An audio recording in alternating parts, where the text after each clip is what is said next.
Now available on Tata Sky channel number 526.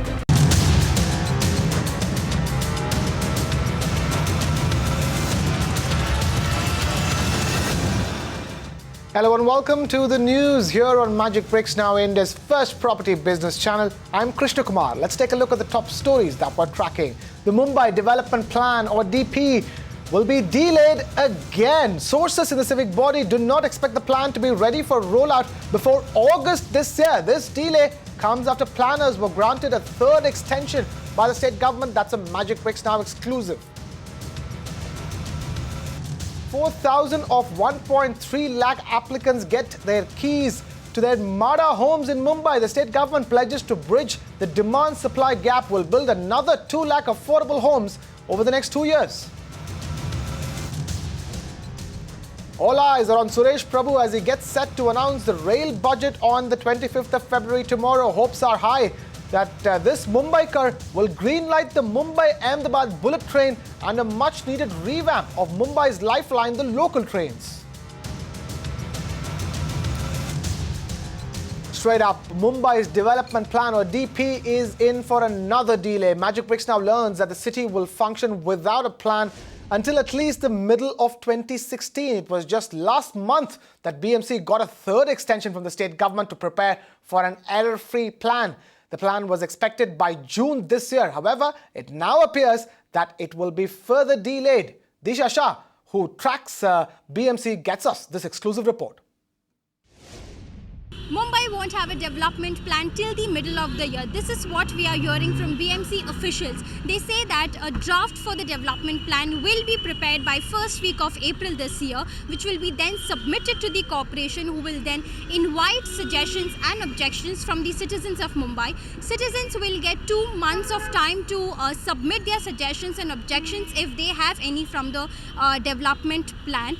After the completion of 2 months, a committee will be set up which will include town planners and corporators from the BMC, who will sit and analyze each and every objection and suggestion received, which will be then recommended in a written draft and will be sent to the corporation. The corporation will take some time to incorporate those errors, those objections and suggestions, and then it will be later submitted to the state government for final approval. Officials say that all this will easily take 6 months from now, and before that there is no possibility of the plan being prepared by the civic body.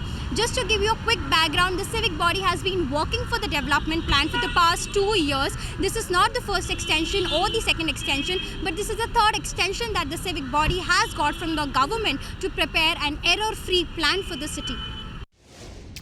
Staying on with Mumbai, the maximum city has a desperate need for affordable housing, and here is a statistic that illustrates that Maharashtra housing body MADA just allotted 4,000 homes and it received 1.3 lakh applicants. The state government has pledged to bridge the demand-supply gap by planning to build another 2 lakh affordable homes in 2 years. Ruchi Deshpande caught up with the CEO of MADA. Listen to that exclusive conversation. It's been a fantastic response. In fact, I should talk in terms of numbers. We had advertised 4,275 houses, basically for these two categories, like economically weaker section and LIG. And we got a record number of 1,33,000 applications, successful applicants. So the ongoing problem is that every year you have a certain number of houses and the number of applications always exceeds the number of houses. So what is being done? Are you increasing the number of houses next year? What is being done about it? Yes, we are surely planning for that. This response to MADA's houses is basically because the quality of the houses that has tremendously improved over a period of 5-6 years. I am talking about the quality of construction, and secondly the affordability of price. This price is definitely within the reach of economically weaker sections and lower income groups. We are planning about 1 lakh houses in first stage in next 2 years in MMR area. That means area surrounding Bombay. In Bombay, there is a scarcity of land, but we have identified lands in terms of in districts of Thane, Palghar and Alibag, and we will be taking it to the concerned department. Once those lands are available to us, we will go for about 1 lakh of houses in the first phase in next 2 years. CREDA and NAREDCO together during the Make in India week pledged about 5 lakh affordable homes to be built. Plus SRA will also build about 4 lakh homes with help of a consortium. What is MHADA going to do regarding that? On our own, we will be building these 1 lakh houses in the first phase, and land identification will go on, so that number will increase. And as far as MCHI and CREDA is concerned, we of course welcome them, because I always feel housing is an activity in public sector as well as private sector. Both these sectors must complement each other, and they are doing so. So we are doing it as a coexistence of each other, and they are doing it a good work, and we will always support them as far as MHADA's and government's role is concerned. Now, Ruchi also caught up with some winners of that MHADA lottery today. Listen to what they have to say. 1 year से मैं बहुत struggle किया कि मेरा घर किधर का, मतलब खुद का घर है. तो लकीली मैं चांसेस, मतलब मैंने MHADA में एप्लीकेशन किया ऑनलाइन, तो मैंने तो होप्स ही छोड़ दिया कि मेरा नंबर लगेगा कि नहीं, बट थैंक्स टू गॉड, मतलब मेरा नंबर लग गया है. I am so happy. मुझे तो कोई उम्मीद नहीं थी कि लगेगा फॉर्म, के पिछले टाइम मेरे भाई ने भरा था, मेरे साथ ही था, तो उसका लगा नहीं था, तो उसने बोला था मत भर, कुछ फ़ायदा नहीं होगा, लगने वाला तो है नहीं. तो अभी मैं बैठा था तो मेरा नाम आया, मैं खुश हो गया. मेरे को बहुत अच्छी खुशी हो रही है कि मेरे को MHADA में मेरा घर नाम लगा है. Now, the Maharashtra Housing Ministry is also doing its bit towards affordable housing. If MHADA plans to construct 1 lakh homes in Mumbai over the next 2 years, then the government has pledged another 1 lakh homes across the state. Ruchi Deshpande again tracks the Maharashtra government as well, and she gets us this report. Take a look. About 2 lakh affordable homes across the state of Maharashtra over the next 2 years is what the state government is targeting in order to meet its demand for affordable housing in the state. Now, speaking at the MHADA lottery event today, the housing minister for the state of Maharashtra, that is Prakash Mehta, said that in order to bridge the gap between the number of applications received for the MHADA lottery as well as the number of houses that were on display, if the number of houses this year was roughly 4,500, he plans to increase it to about 10,000 next year.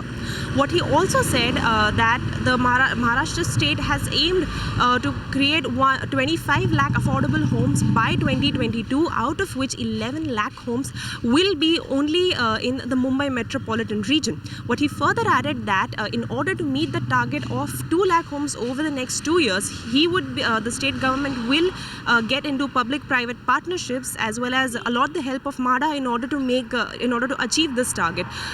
Referring to the land allotment for affordable housing in the state of Maharashtra, he said that talks with the transport minister Nitin Gadkari were already done in order to develop or construct the land under the Bombay Port Trust, whereas the land related to defence or the airport, talks were on between the central and the state government, and MOUs for builders to develop this land would be signed soon. Moving on, ASK Group has raised 1,373 crore rupees to invest in Indian real estate. This is the largest amount raised by any domestic private equity player to invest in the real estate sector post the 2008 meltdown. The money will be deployed through its fourth real estate fund, ASK Real Estate Special Opportunities Fund 2. To tell us why investors are betting big on the Indian real estate sector, we have Sunil Rohkale, the CEO and Managing Director of ASK Group, joining us over here on the News and Magic Pressure. Thank you so much for being with us here, Sunil. My first question to you is, you've raised this huge fund, nearly 1,400 crore rupees over here. We're talking about where exactly are you planning on investing this? We would be investing into residential real estate. This fund is primarily focused on the top 6 centers of this country. We would be focusing on Mumbai, Pune in western part. South we would be focusing on Bangalore, Chennai and Hyderabad, and Delhi NCR. So this fund is focused on the 6 urban centers. This fund would be focused on the residential mid-income housing. In specific, if this particular fund, if you would like to know, this fund would focus on the apartments which probably would be in the price range of 50 lakh to a crore. So that would be the sweet spot, non-Mumbai. And in a Mumbai city and part of Delhi, we would look at less than 1.5 crore apartment and below. So that's a very carved out strategy for our real estate fund. Sunil, what I wanted to understand was why have you zeroed in on the mid-income housing space specifically?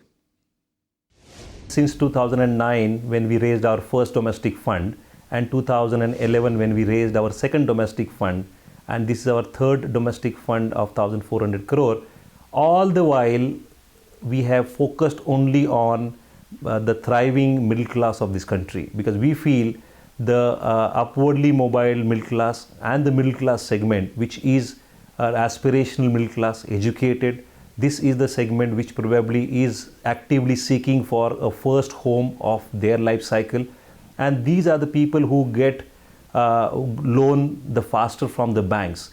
They are educated. So these are the customer segments which probably are moving consistently post global crisis. So we feel that mid-income housing and focusing on middle class or upwardly mobile middle class is the segment and which is apt, where demand and supply is just matching. Demand and supply is matching, right? Sunil, this is a huge bet that you're taking on the Indian real estate sector. The question that's begging to be asked here is, why now?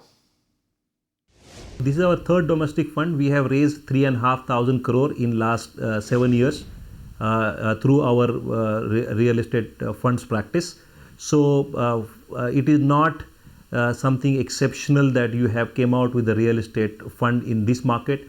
In fact, this is the market where the real estate developers, when they are leveraged, having leveraged balance sheet, the developers where the sales velocities are slow, the cost of constructions have gone up, the delay in project approvals probably have led to execution delay, and this is a time where the weaker developer hands are actually surrendering to stronger hands. So the developer community at this point of time is also looking at a growth capital which has a patience of 5 to 7 years. Also, the money, color of the money is need to be equity, and that is what probably we feel the opportunity post 2009. And so last 7 years, all our funds are focused on equity. All our funds are actually getting into the new acquisition at a distressed value buys for our projects, and we focused only on these 5 or 6 urban centers. Well then, Sunil, one last final question before we let you go, and I ask this on behalf of all those who are watching us. What are the cues that home buyers can take out of this? Is it then the right time to buy? See, this particular market is definitely a market where is a buyer's market. So whether you are an individual buyer or whether you are a buyer for your end use, I think no better time than this one can ever expect. So my sense is that the next 3 to 6 months, maybe even 12 months is a fantastic time for the person to own a home for a self-use.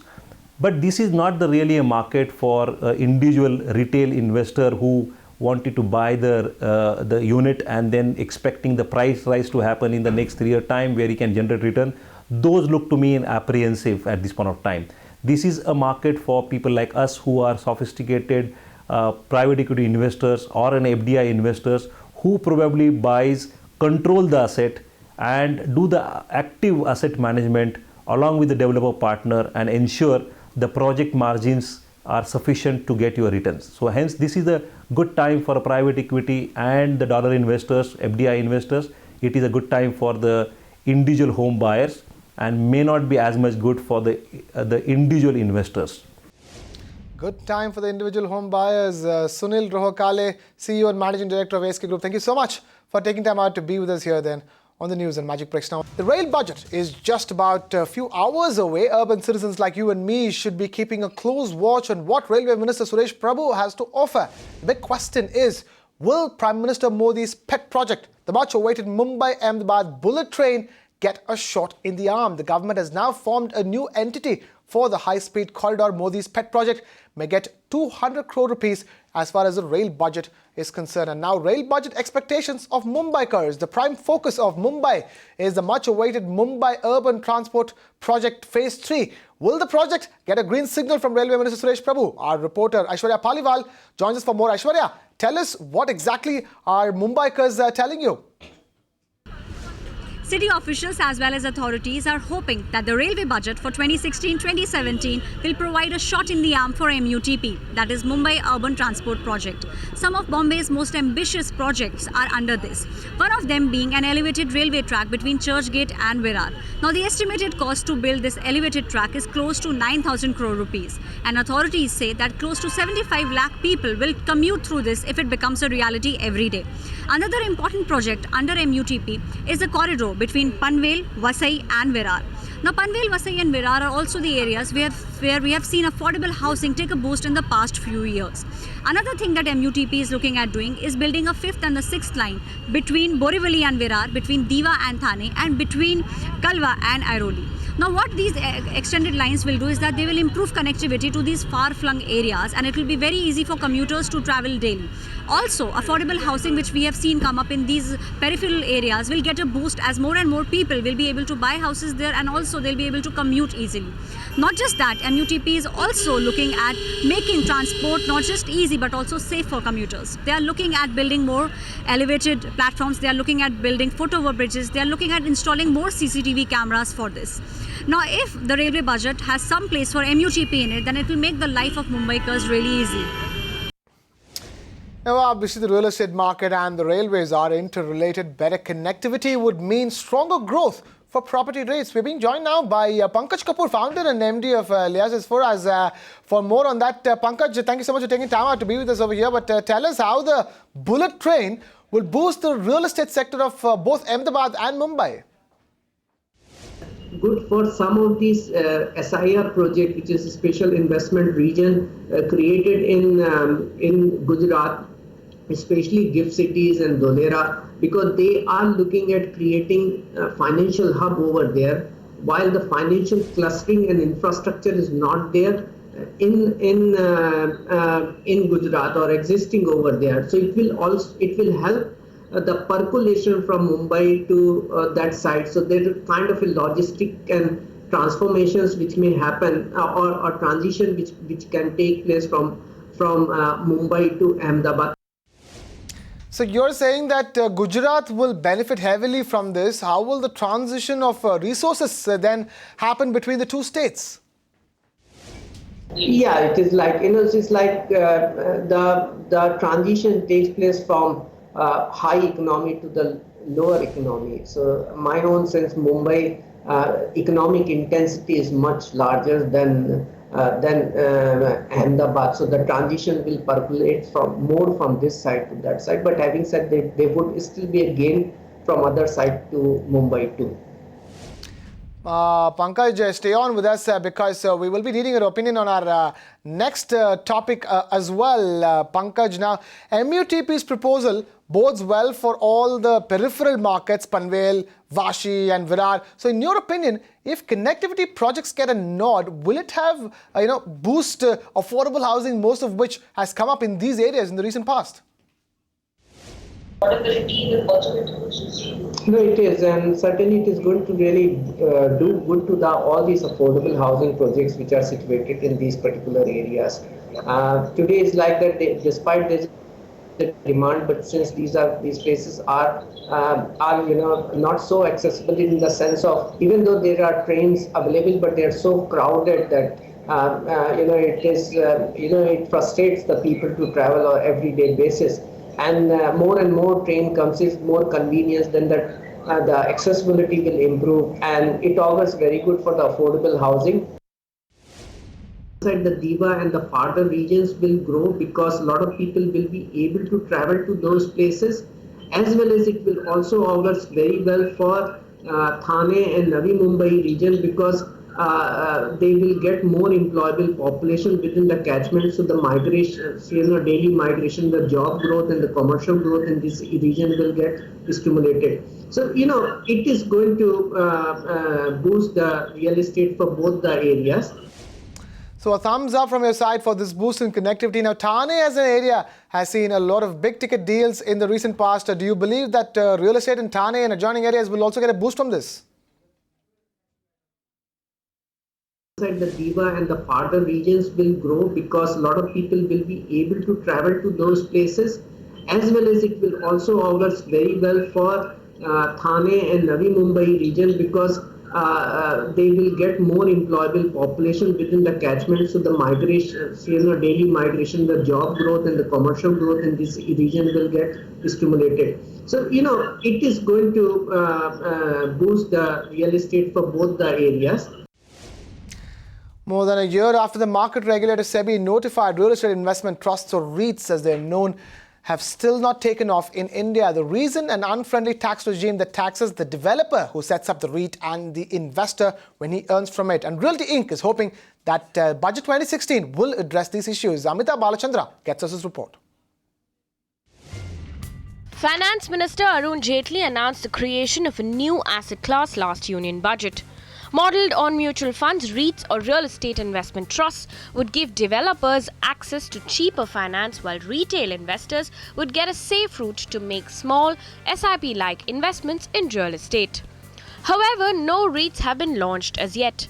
The reason: unfriendly tax procedures, an issue that Realty Inc. hopes Budget 2016-17 will address. After introduction of REIT structure as a pattern in the last budget, we haven't seen REITs taking off in the market, and we are looking at dividend distribution tax as a concern being addressed in this budget that will help the industry move forward with regard to making retail participation in the commercial structures through REITs. My sense is that the fact that not a single REIT has been launched is something, the importance of which is not lost on the government. So I would not be surprised if something is honestly done on that front. Put simply, REITs are basically companies that invest in leased out properties. Like mutual funds, they tap a pool of individual investors like you and me to invest in pre-leased real estate projects that are nearing completion. They pay you dividends from the rental income they earn and allow you to buy or sell shares of the REIT. You can start your real estate investment with a sum of merely 2 lakh rupees. However, the spectre of DDT or dividend distribution tax that taxed returns kept investors away. Meanwhile, taxes like MAT or minimum alternate tax made it difficult for realty companies to set up a REIT. So while capital gains tax is not applicable, there is still MAT applicable. So is another request that there has to be a sort of level playing field, or there has to be proper synchronization. You can't say that this is not taxable, but on the other end, this is taxable. Though to be fair, the government did give partial relief in the last budget on the MAT front. However, developers are hoping for more clarity. If Finance Minister Arun Jaitley waives DDT, that would be a red carpet for institutional investors and retail investors. Amita Balachandra, Magic Bricks Now. Now, and of course, we continue to focus on you, the home buyer, in the midst of all this. In fact, we at Magic Bricks Now stepped out to find out what the expectations of home buyers are like when it comes to you and me. Listen to what home buyers in the National Capital Region, Delhi, expect from this budget.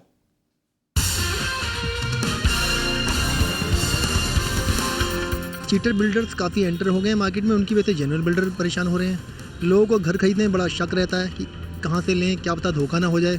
तो अगर ऐसा कोई bill आता है जो consumer के भी favour में हो और बिल्डर के भी फेवर में हो, जिससे एक विश्वास जगे और गवर्नमेंट को भी रेवेन्यू आए और लोग अपना घर खरीद सकें. Every budget they're defining, we have affordability, every policy is coming affordable housing and all, but affordable for whom is what they have to define. Like if they give houses for 60 lakh or something, it won't be affordable for a normal person, but maybe high income groups can afford it. Of course, if the salary is 1 crore, 60 lakh is nothing for them. People are unable to buy any houses, and houses can be brought only in outskirts of Delhi like Noida, Gurgaon, Meerut side, but the commuting problem comes again. So I think there should be some policy for the lower income group, some middle income group, or there should be some facility in outskirts of Delhi and other towns like other smart cities coming up. So I think there should be some facilities created and some job opportunities created there itself. And with that, it is a wrap on this edition of the news and Magic Bricks Now. Thank you so much for watching. This is Krishna Kumar signing off.